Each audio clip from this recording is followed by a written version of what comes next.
Okay. Welcome back to Kamen Review, episode 139. We are here reviewing just a movie.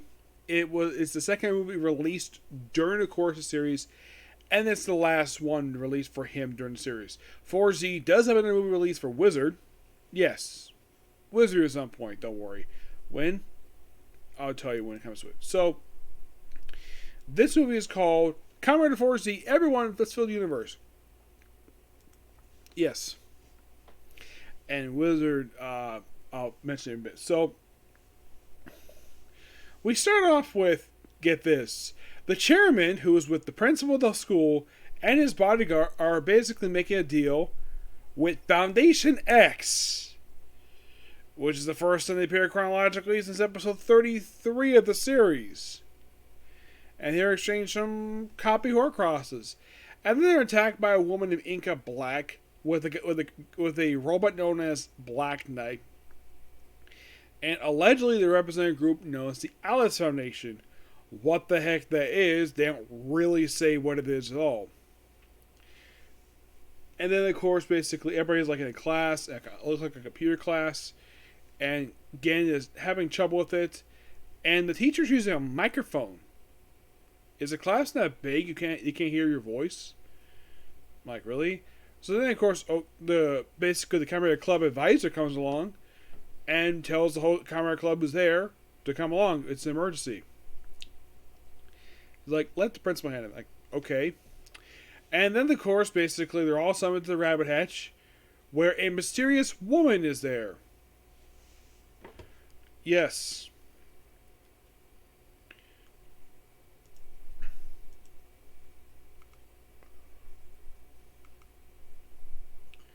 So, she is, if I can find it here, Sekazuya Tsurema. Yes, a woman, a very beautiful woman. Now here's a little fun fact about her. Did you know she's played by Deca Yellow? Yep. And oh boy, there is a bunch of the creator Kamen Riders Easter eggs here. We'll get to those. So they mentioned basically that she apparently knows about them for some reason, and she goes to their base. Now, how the heck she found out about the Kamen Rider Club, or the fact that Gen is Fourze and, well, who Meteor is, how the heck she found out?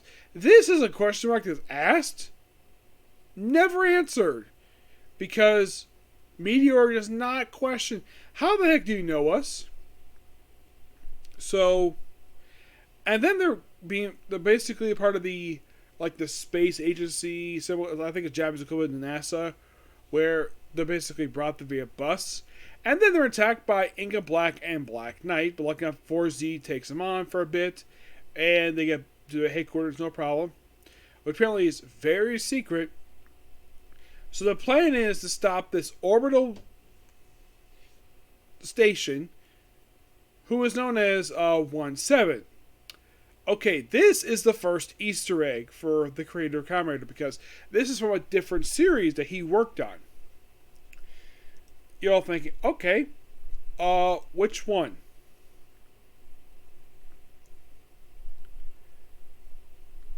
A series known as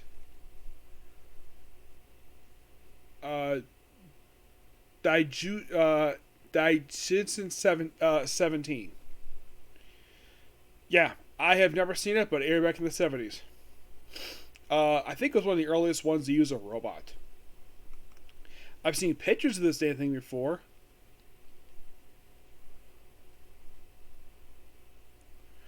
And apparently the gun base is some of the character from Space Iron Man.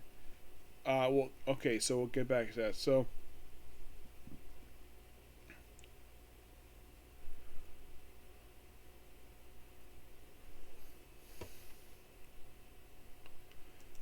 yeah, and there's a whole bunch of things related to this guy here.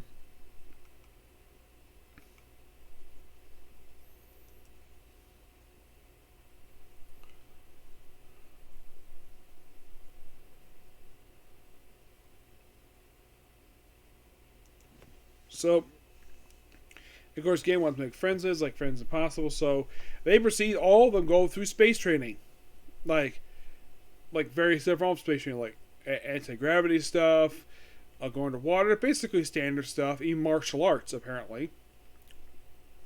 So, how are they gonna get up there? By using the Exodus space shuttle from the previous movie. Yep, the very same one that Meteor and Fourze fought on with the member for the Foundation X. So, here's the thing. How the heck is this thing even intact? Would this thing crash in the movie? I'm pretty sure it did.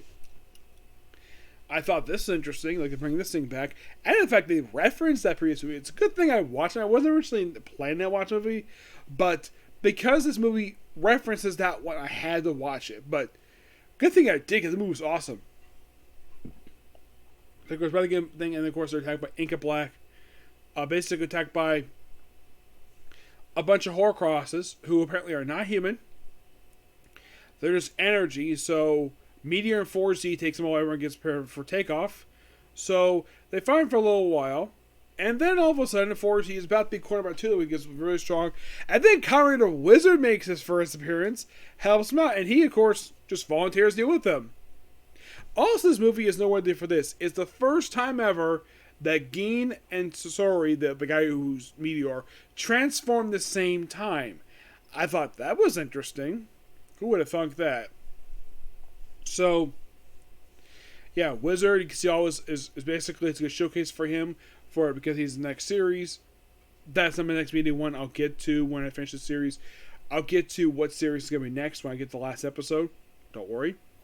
Wizard is coming, so don't worry about that. It's not the next one. It'll be soon afterwards. I'm not going to say what it is.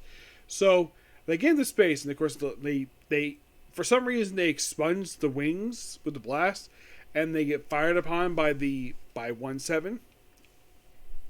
They get on board, but before they get on board, Inca Black comes in, and of course, well, Meteor fights her for a bit out of his suit form. Tamako is there. Yes, she's there witnessing all this, and the plan is to put bombs in these 4 locations and then disable the brain. Like, okay. So, you have Geen with Yuki. You have Keigo with the actors who play the woman played by the actress who plays Deca Yellow. Mew, JK, they're basically our own group, and they got some robots, and they really get the targets, no problem. And then of course the Inca Black explains why is she doing this. So apparently the two people who the person who brought him here is not a real person, it's a robot. And they had to deal with the president of the organization, which they had made his debut when he was coming on roller skates of all things. Yes, roller skates. And the actor who plays him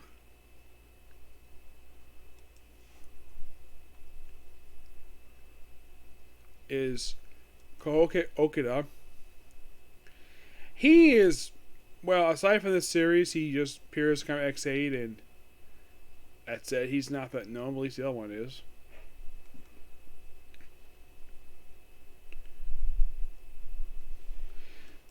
By the way, they do have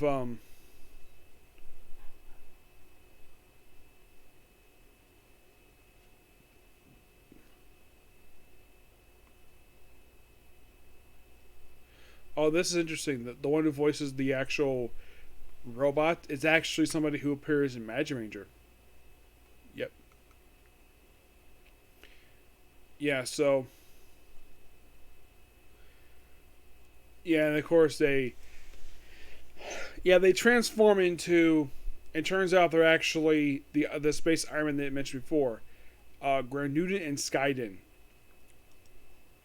which turned out to another Ishimori series. Okay, the series they are based on is Space Iron Man Kauden, which aired back in 1977. I think it aired just prior to the other one. My only guess is the reason why they actually had these two appear as villains in this movie. Oh, and this guy did a little robot thing.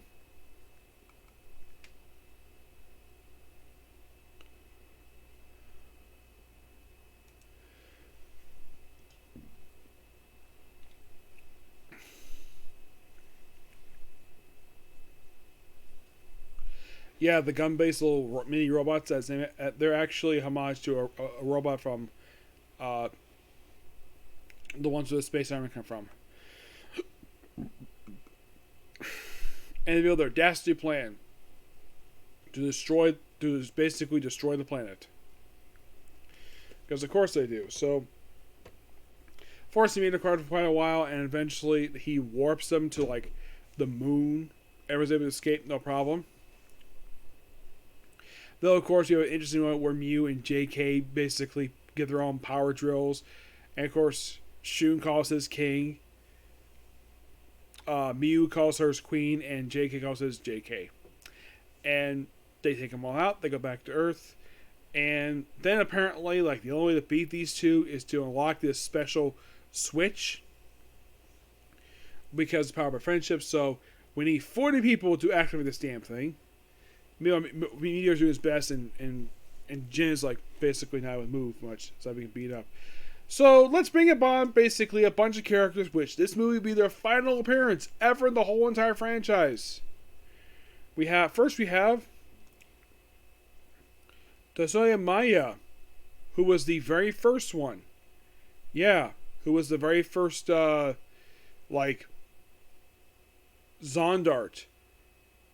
Yeah, who was associated with Shun. This would be his final appearance ever in the franchise. Then we have Furore Nita, who was Unicorn. This would be his first appearance as his brief two-parter. Back in like episode 22. Then we have the Chameleon Zondarts, Tomoe Sycamora. Yeah, this is her first appearance, episode 26. And this would be her final appearance ever in the franchise. Then we have Jun Segiko, which she will return after this for 2 episodes. She returned really soon, by the way. Shosuke Ban, excuse me. This would be his final appearance. His last time he appeared was actually in episode 7. Yeah. Episode 7. Then we have Riko Hodoriya. Yeah, her first appearance is episode 12. Yes, 12. And this will be her final appearance. Then we have Torihiko Sake. He was the Hound Zondart.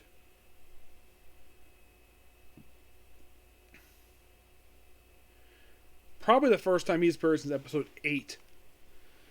Yeah, that was last time he appeared. Those appearances in here, like everybody else, is cameo. Then we have Risiko Ukuka, the one who's acting like she's a witch. This will be her final appearance.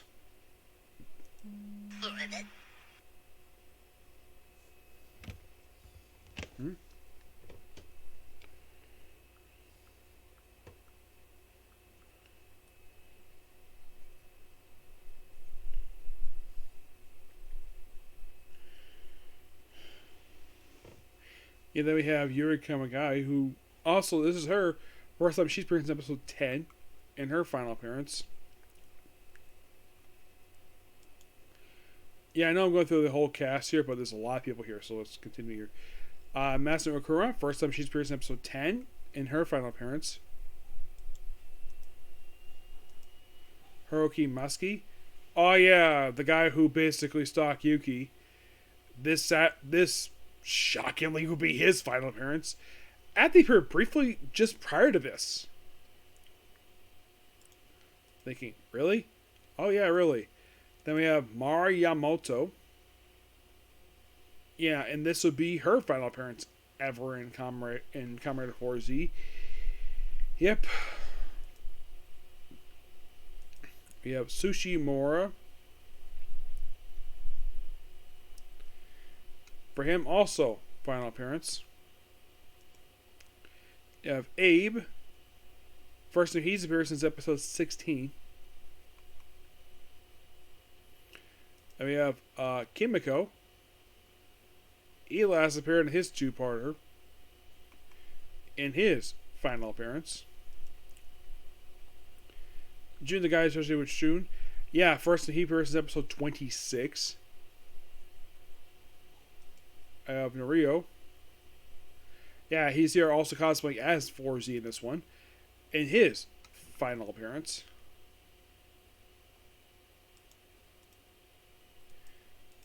Misa, who was a swan. Yeah, she was in a swan two-parter. Yeah, another character making their final appearance. It's like everyone here is like a one-off return for them. Then we have the former Coma Zondart. She makes a very brief return here.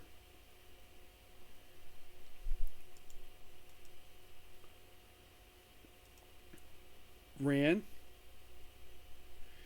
Yeah, she's part of the Kamen Club, and this is a return for her first episode 30.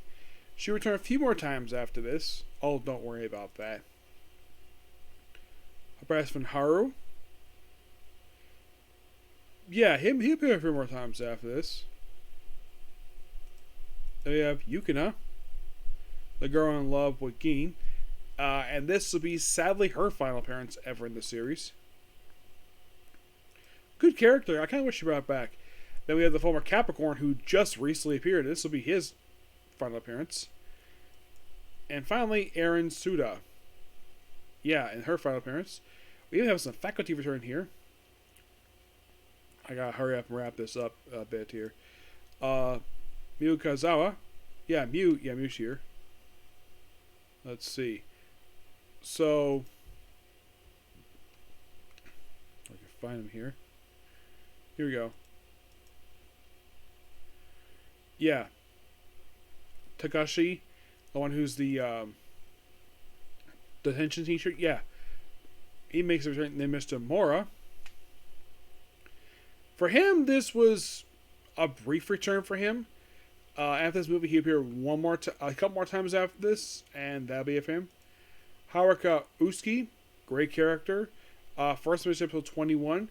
She actually returned after this in the finale. And the other one, Tono Kamasu, who's only in this only movie. Yeah, and then of course they throw the thing. They even give a switch to the main villain of the series, which they don't know it's the main villain. And they throw into space. Now, before I continue here, I have to stop because dinner is ready. So I'll be back to continue talking about this movie in part 2. I'm sorry, but dinner. Okay?